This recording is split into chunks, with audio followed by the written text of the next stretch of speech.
TOA community, welcome back everybody. Welcome to the channel. I hope you're all doing well, and I hope you enjoy this video. We're going to talk silver sneakers here a little bit. I just had an opportunity to do an interview with them a couple days ago, so hopefully we'll have a new article review, and we'll see if the individual they interviewed knows what he's talking about. So we'll get into that here in a little bit. If you enjoy the content, please subscribe, like the video, share. Help us grow the channel here. I work really hard on the videos. If you enjoy them, if you liked at least one of my videos, please subscribe. Would really appreciate the support. Okay, you're gonna make a statement like the best. That's a tough one for me to look at and go, is it really the best? So let's give our opinion. Keeping in mind this is for beginners and they are working out at home. Okay, so I'm gonna try my best not to go too hard on you, silver sneakers. Actually, you did a pretty good job on this one. This is decent. All right, right out of the gate, they have 6 exercises. I love it. I think I know where you're going with this. 6 exercises. Amy Winderl. I think that's an L at the end. Winderl. Maybe it's silent. Winder. Don't know. Amy, I think you did a pretty good job on this one. Okay. It is about a year old, a little over a year old.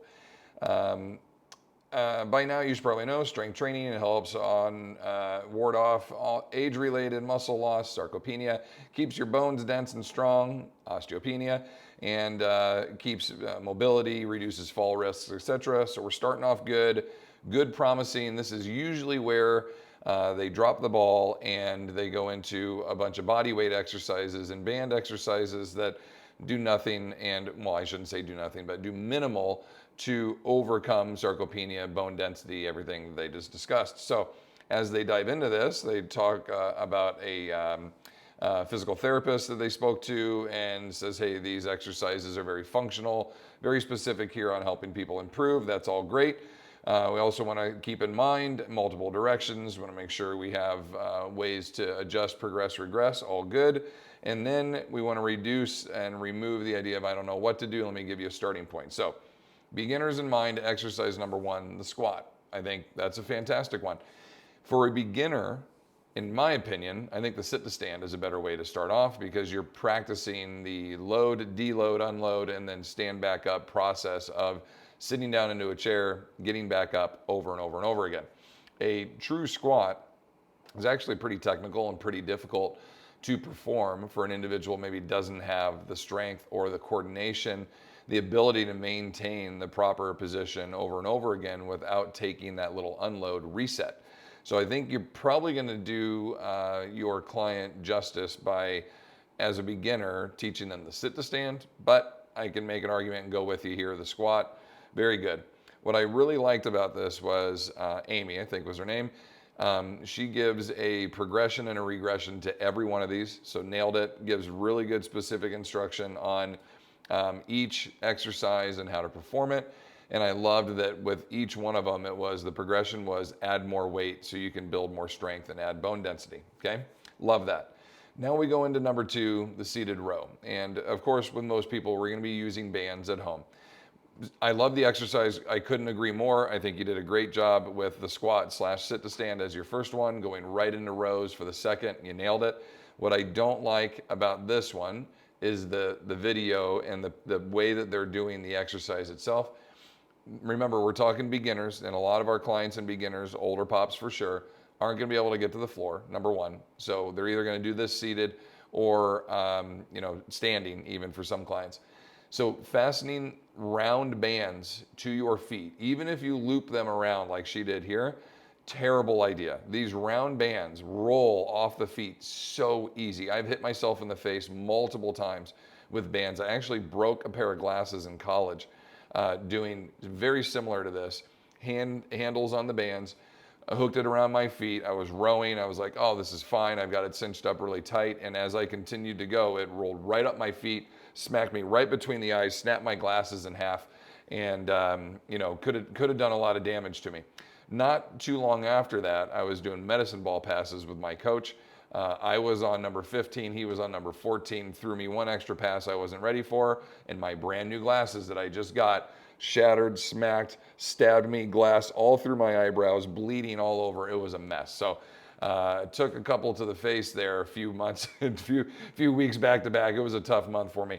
But anytime we're doing exercises like this, safety is always number one concern. And using a door anchor, so much better than self-fastening a band, what we call self-anchoring. But if you are going to self-anchor, you need to stand on the band for safety measures or use bands that are not round, okay? So we have bands, well, you can't really see mine hanging up here, but the regular super band, full looped bands, I'm such a fan of those, so much more than these ones with the handles on them because of this reason, okay? Those bands, flat and very, very dense rubber, grip onto the back of your shoes so well, it's extremely difficult to get them to come off your shoes. Even if you're trying to get them to come off, it's very difficult. So I think that's the way to go. But if you're gonna use bands like this, get a door anchor, hook it to the wall, hook it to a baseboard, hook it to something that you know is not going to move. I remember during, not to go on too long about this, but I remember during the pandemic, Nick Tuminello put out an article about how the number one emergency room visit related injury for fitness was bands that would break, or band injuries is what he said. When I looked a little deeper into that, almost all of them, I think it was over 90% of those, the bands did not break, the anchors disconnected. So it wasn't the band's fault. The band is doing what you're asking it to do, create tension when you pull on it. But if you don't anchor it well, that's when you didn't lock the door anchor was garbage, or you hooked it to a laundry door that is made out of balsa wood, or like whatever those are made out of, and the door comes flying off the hinges, or the whole unit rips out the wall and smacks you in the face. You got to secure it to something legit. This squat rack behind us, I mean, let me give you a hint in here. We don't back squat, okay? We do a little bench press here and there. We don't back squat. Like, that rack is basically a gigantic anchor point, okay? I can attach and hook things onto that and guarantee that it's not gonna come popping off and smack anybody in the face. So please be super, super careful with this. Don't add to that number of injuries coming in there. Progressions, regressions, add more load, etc. Did a great job with this one. I love it. Row was excellent. Number 3, the step up. Great example too. They're using a little functional step that she has at home. I guess maybe something you put your foot up on to polish your shoes. Looks like something like that. I love these little functional steps, okay? The average step that you're gonna see out in the world, 6 to 8 inches. So if you can train at that height, like a step that's in your house, that's fantastic, okay? Especially as we start to carry more load, I think that's great. But if you could eventually start to work up to like a 10 or a 12-inch height step, that's where some of these step risers that you can purchase online are really great. They're 12 or 16 inches, and basically it's just a square, okay? And you have a 2-inch riser and another one, and you can make a 2, a 4, a 6, a 8, a 10, a 12-inch step, and you can adjust heights based on what you want to use. Really great little tool. They're rather inexpensive. I think it's a great way to go so you can have adjustable heights, because if you can train up to a 12-inch step, you're ready for anything and everything the world throws at you, okay, going forward. So check into those. You're gonna do your step ups. One other hint or one other tip, let me go back to that real quick. When you do a step up, think of old school aerobics classes, okay? Both my feet are on the floor, the steps in front of me. So we would do a step up by going 1, 2, 3, 4. That was the old school step aerobics, okay? Nowadays, here's what I want you to do. I want you to start on the box, right? And I want you to go down with the right, back up, that's 1, down on the left, and up, that's 2. So now our counts are 1, return, 2, return, 1, return, 2, return. Why do we do that? So you have less opportunity to catch your toe on the step and go stumbling forward onto this wood box that you're stepping on, right? If you always have a foot on the box, the opportunity to trip on that box is very, very, very minimal, if not gone. So always have a foot on the box. If you ever get to a point where you're up, up, down, down, both of your feet are off the box, you've done the step up incorrectly, or just at a higher risk. Some will say, well, I want to work on my coordination. I want to work on not falling down. Not for beginners. We want them to be safe. We want them to build strength. We want them to build confidence. Now is not the time to work on foot speed, agility, coordination, reaction time, fall prevention. Now is the time to build strength and to step up properly and get strong and proficient at this lift. So put a foot on the box. You could do all left foots, right? Put your left foot on there and just step up, return, step up, return. Do all 10 and then switch. Or you can switch on the box, opposite, switch, opposite. You always have a foot up there. That will keep you from taking a tumble. So Silver sneakers, 3 for 3. We're crushing it, okay? I'm liking this. You're doing great. Okay, here's where you lose me a little bit. I don't like this exercise at all. I'm not a big push-up fan, okay? I don't really know if there's a great value to it. I know everybody's gonna jump all over me and get mad about this. That's fine. I've got great arguments to discuss the idea that the push-up, especially for beginners, will do way more harm than good, especially with the elbows out at this near 90-degree angle that she's at. When you're up on a wall, your hand placement, the hands are up by the ears, like it's just, I'm not a fan of push-ups, period, as I feel like fixing the hands on the floor, unless it's in the perfect position, unless you're on rotating handles, the perfect push-up, if you remember those little devices where you can move freely through the joint and rotate into the right positions. If I could be supinated at the bottom of the push-up, palms up, and then pronated at the top, and it was able to rotate through, then I think a push-up would be pretty proficient on an inclined angle. Okay, technically you're on a decline that you're pushing with your chest, but if your hands are up on a bench and your feet are on the floor, I think that's a much better option, okay, than to go to the wall, be in the wrong positions. Number one, why not just turn around with the band and do a banded chest press? I could do exactly what I was just showing you, okay, supinated on the in, pronated on the out, right? I could work that exact comfort range for my shoulders, elbows, wrist, hands, and or light dumbbell bench press or floor press. I think this is a much better way to go for the safety of your beginning lifter. Now again, maybe they can't get on the ground. That's where we'll use the bands. That's why you need the door anchor, okay? You go rear facing, so the bands are anchored behind me, handle. I'm gonna punch out, palms down, supinate, return, or I could just do a hammer grip, okay? Neutral press the whole time. I think any of those variations would be better. I think the push-up obviously has its place. Okay, you could supplement it and put it in there. I will tell you that doing push-ups on your knees, not great. You're not really getting a ton of value out of that. It's much better to be on your toes and maybe be on that that little counter behind her with that little pad on that. I would do my push-ups on there. I think that would be much more beneficial than this wall one. The angle on the wall, this position, I mean, I get it. You're trying to check a box for a horizontal push, but not a huge fan of this, okay? If it was, I'm not gonna do a horizontal push because I can't do anything other than this, I guess you're okay, but I think the band option would be much more efficient. Now, I love this one, okay? I don't know if a standing hip abduction is a movement component that must be put in there, but it's a pretty good one, okay? It's a pretty good one. Having a little mini band that you could put around the top of your thighs, okay, would be, or the middle of your thighs would be fine. Remember, never around the knees, okay? We go above and below joints with bands. I think that would be great. I do like the, using the chair for stability. And why abduction? Why is it like, hey, here are all these compound movements we're doing, and now this one particular area, we're gonna go, wait, let's just do this little auxiliary lift for one little targeted spot. When you think about the stability and the structure of the hip, okay?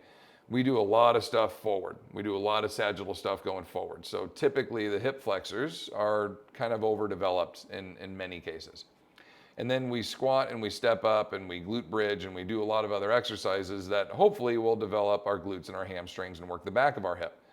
And then the way the hip is kind of designed, this socket with a ball in it, the design of that really favors the hips to be secure with the knees together, a deduction, okay? Because of the angle of the cup and the way the hips are set up, it really kind of favors being strong, angle of pull for your adductors. There's 5 adductors, okay? The abductors, pulling the knees apart, different angle of pull, very, very uncommon to train this, as we don't really do a whole lot of stuff from side to side. Unless you're a speed skater or you do something where you're having these lateral drives, these lateral push-offs, we don't really develop that. However, it's the fourth wall, if you will, of the hip security. So we're pretty good forward with almost all exercise we're doing on our lower half. We're gonna build the back side of the body at least a little bit. Brett Contreras and the glute trainers of the world right now have done such a good job of bringing glute education into programming that I think it's pretty common now where everybody does something to help build their butt. The more you do, the healthier your back is going to be, the healthier your hips, etc. So I think kind of finishing things off here with abduction, building the side of the hips, getting the lateral aspects of your hips strong. I think that's super important. I think it's very good that it was put in here. Big stabilizer at the hip, helps with fall reduction. All of that, I think this was a good one to put in. And I love it that we finished off here with a loaded carry. And also holding kettlebells. These are heavy weights. Okay. So good job, Silver Sneakers. Good job, Amy. This was excellent. I've talked about it a little bit in the past. Farmer carry is awesome. And I love it that people are carrying weights. I'm not going to say anything bad about this, but to just make it a little bit better, if I could have said like what exact carry, I would have done a suitcase carry instead of the farmer carry. Okay, and the reason for that is the suitcase carry, when the farmer carry example, if she's holding 8-kilo kettlebells, the 8-kilo kettlebells cancel each other out as far as stability goes, because 8 kilos in my right hand and wants to pull me, right? And oh, well, I put the other one over here. Well, no, now as long as my core is strong enough to hold load, which is awesome. You're carrying, 18 kilo or 16 kilos. This is fantastic, right? We want to carry heavy load. But to get extra core work, extra stability, and work on building out of our asymmetries, which we all have, there's a lot of that, right? I'll be super strong carrying with my left hand and really weak carrying with my right. Well, if I always carry 2 equal weights, then probably not going to fill in that gap. I'll get stronger, and it's definitely a great value to my bones and everything. I'm not going to say don't do farmer walks. I am going to say, though, if you could do your farmer carry, okay, and then put 1 weight down and do a suitcase carry, pretend you have 2 weights, right? But don't have a weight in your other hand, but pretend you do. Carry down, switch hands, come on back. I think there's great value in that, great value.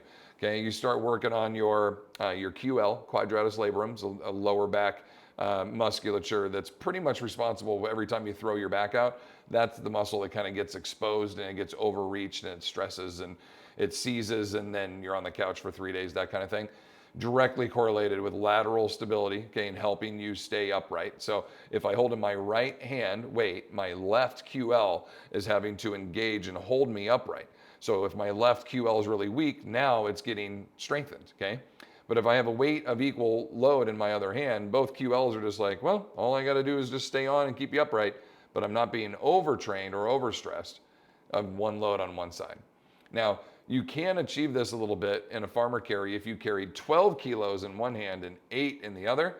Carry where you're going, switch the weights, and then carry back. That could be very similar in a way where whichever side has the heavy load, the opposite QL, quadratus laborum, would be overloaded, right, and improve. So there is a way to kind of get your cake and eat it too, or whatever that saying is, by carrying uneven loads, which I'm also a big fan of, and we do often. We actually do a lot of uneven load training. We just did a workout last week where every exercise we did, we had uneven loads by 5 pounds. So you're overhead pressing, I'd have a 20 and a 15 while I'm overhead pressing, and then the next round I switch the weights and I put the 20 on this side, right? Because most of the time, whatever we're manipulating in life, carrying, rowing, pushing, pulling, pressing, twisting with, the loads are not perfectly even. It's very rare, actually, okay? Even when you're carrying like a couch or something, is the couch exactly 100 pounds, 50 in each hand? No, the back end of the couch, where there's more material, is heavier. So it's tilting, it's tipping, you're having to resist it, right? Like hardly at any time when we carry is it just perfectly even and balanced right down the center. We're almost always overloaded on one side.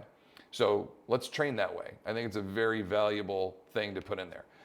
Overall, Silver Sneakers and Amy, did a great job with this. I'm super, super happy. If you're gonna put a title up like the best, I would say you made a pretty good argument that this was one of the best, if not a very, very good, I won't say the best, but one of the best beginner exercises and beginner workout programs that you could put together. I give it 2 thumbs up or 5 stars or whatever you want to do it. You nailed it on this one. Excellent job. Thank you for sharing information that actually helps people get stronger and more fit, okay?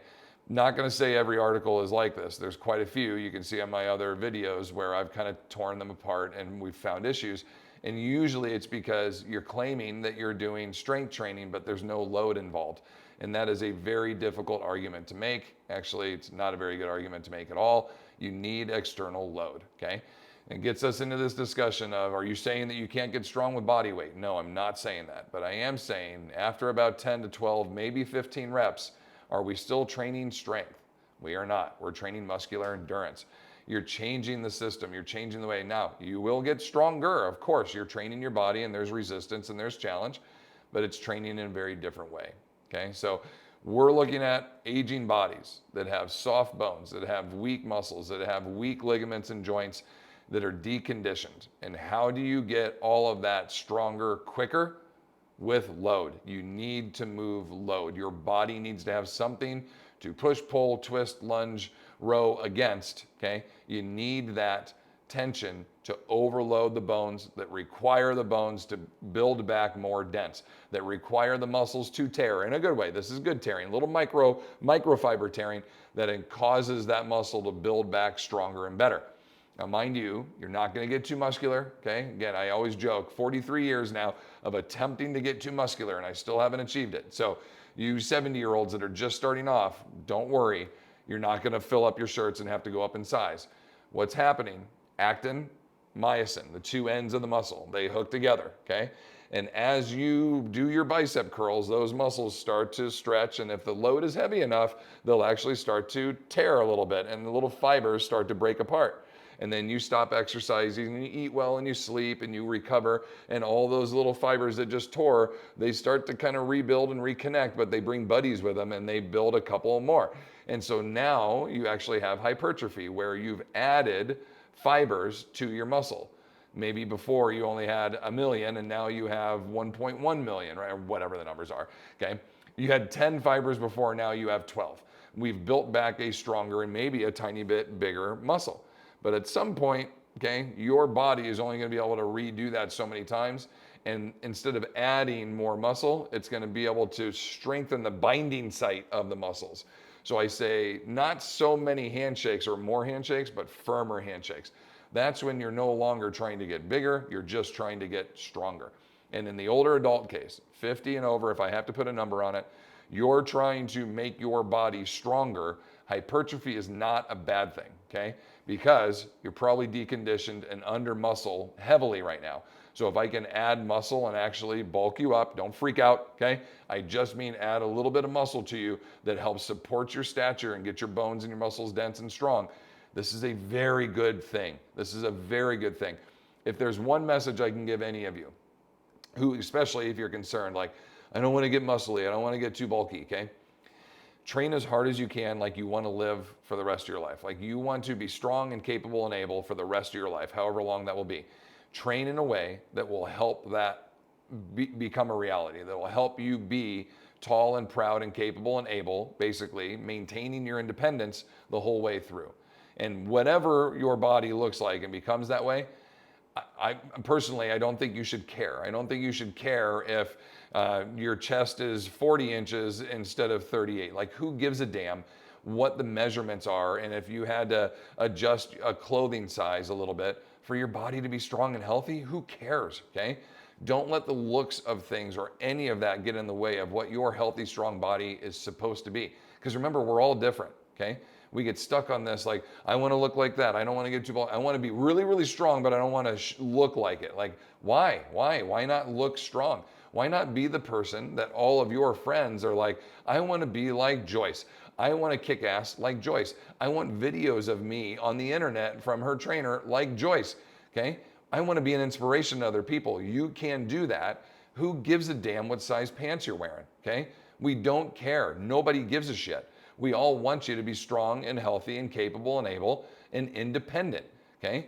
And if your jeans are a size 8 instead of 6, who gives a shit? Nobody cares. Nobody looks at that and they're like, oh, thighs are looking a little bulky. None of us care about that. What we care about is that you're able to stay independent, okay?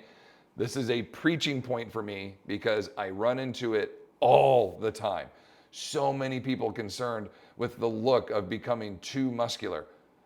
I always say you're a plant that is underwatered, okay? And now we're going to nourish and water you. And whatever that grows to, okay? The ficus will grow to 8 foot, and then at 8 foot, it just kind of stays, right? Your mock orange plant will grow up to 12 foot. At 12 foot, it just kind of stays.